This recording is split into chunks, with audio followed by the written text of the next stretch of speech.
Madonna, NIM 10220111055, semester 3 dari kelas 3B, jurusan Teknik Elektro, Fakultas Teknik Universitas Bangka Belitung. Jadi, untuk materi selanjutnya saya akan mempresentasikan analisis tanggap transien. Langkah pertama dalam menganalisis sistem kendali adalah menurunkan model matematik sistem. Lalu setelah model diperoleh, kita dapat menggunakan berbagai metode untuk analisis keandalan sistem atau sistem performance. Respon waktu sistem kendali terdiri dari dua bagian. Yang pertama, tanggap keadaan tunak atau CD state response adalah perilaku keluaran sistem jika waktu mendekati tak terhingga. Lalu yang kedua, tanggap transien atau transient respon adalah tanggap sistem yang berlangsung dari keadaan awal sampai keadaan akhir. Dalam merancang sistem kendali, kita harus mampu meramal perilaku dinamik sistem dengan mengetahui komponen-komponen sistem.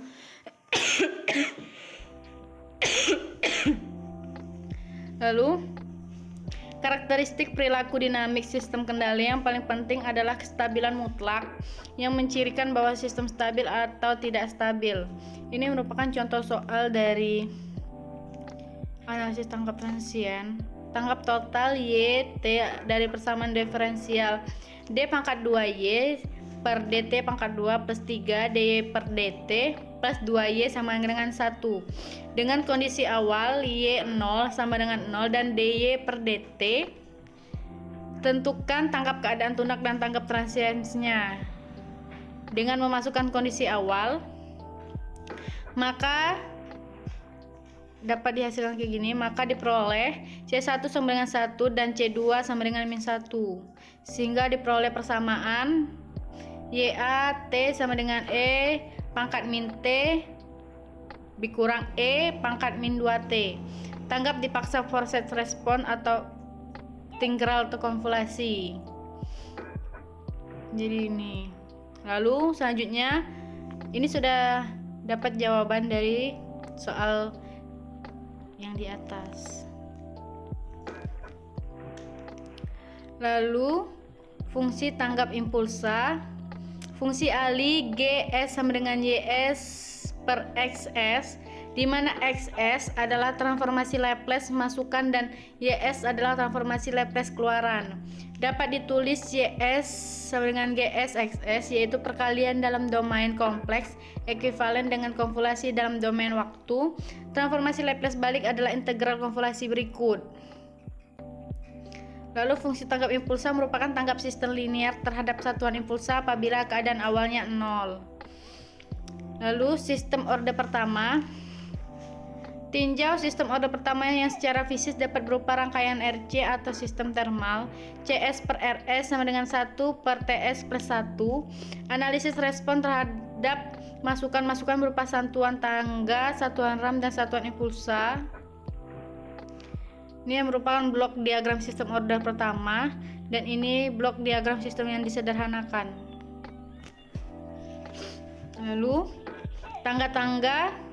Transformasi Laplace dari fungsi masukan tangga adalah 1 per S. Persamaan kita diperoleh menjadi CS per RS sama dengan 1 per TS plus 1, 1 per S. Diuraikan, CS menjadi pecahan parsial, kita peroleh menjadi CS sama dengan 1 per S min T per TS plus 1. Dengan melakukan transformasi Laplace balik, kita peroleh ini.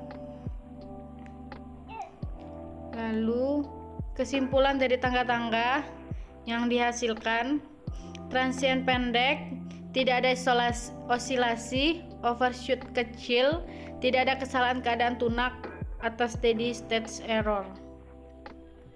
Lalu tangga ram. Transformasi Laplace dari fungsi masukan ram adalah 1 per S pangkat 2. Persamaan kita diperoleh menjadi CS per RS sama dengan 1 per TS plus 1, 1 plus S pangkat 2. Dengan menguraikan CS menjadi pecahan parsial, kita peroleh seperti ini. Ini yang tangga impulsa. Dan untuk sistem orde kedua, dalam studi sistem kendali, persamaan diferensial orde kedua ditulis seperti ini. Dengan konstanta adalah damping ratio dan konstanta Wn adalah undeb natural frekuensi. Ini merupakan contoh sistem order 2. Lalu untuk parameter sistem order 2 seperti ini. Fungsi bobot dari persamaan diferensial order kedua adalah WT sama dengan 1 per WDE pangkat min AT sin WDET. Tanggap unit tangga dinyatakan dengan seperti ini. Ini merupakan tangga order 2. Lalu untuk pengaruh lokasi kutub, osilasi frekuensi tinggi, meluru cepat, dan menanjak cepat.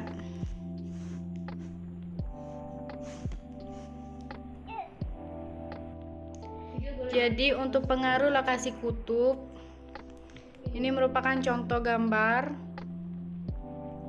dan tanggap tangga sistem order 2. Diketahui sistem CS sama dengan W pangkat 2N per S dalam kurung S pangkat 2 plus 2 WN S plus W pangkat 2N. Dengan menguraikan CS menjadi pecahan parsial, kita peroleh seperti ini. Maka tanggap waktu akan menjadi ini. Kutub-kutub nyata dan kompleks. Jika diketahui fungsi tanggap kompleks, maka fungsi tanggap waktunya adalah seperti ini.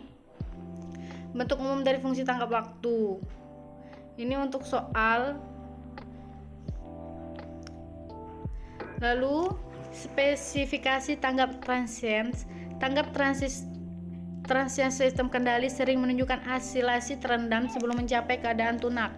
Karakteristik tanggap transient sistem kontrol terhadap masukan unit tangga dinyatakan dalam parameter waktu tunda, waktu naik, waktu puncak, lewatan maksimum, waktu penetapan. Dan ini contoh soal. Untuk jawabannya ini. Lalu kriteria kestabilan Roth. Suatu sistem kendali adalah stabil jika dan hanya jika semua kutub loop tertutup terletak di sebelah sumbu khayal bidang S. Sebagian besar sistem loop tertutup linear mempunyai fungsi Ali seperti ini. Lalu dengan A dan B adalah konstanta dan M kurang lebih sama dengan N, maka kita harus mengurai polinomial AS atas faktor-faktornya untuk mencari kutub-kutub tertutup. Kriteria kestabilan Roth menunjukkan ada atau tidak ada akar-akar positif pada persamaan polinomial tanpa harus menyelesaikan persamaan tersebut. Informasi mengenai kestabilan diperoleh secara langsung dari koefisien-koefisien persamaan karakteristik. Ini merupakan prosedur kriteria kestabilan Roth. Kriteria diterapkan menggunakan tabel Roth yang didefinisikan seperti ini. Lalu koefisien-koefisien B1, B2, B3 dan seterusnya dihitung dengan seperti ini.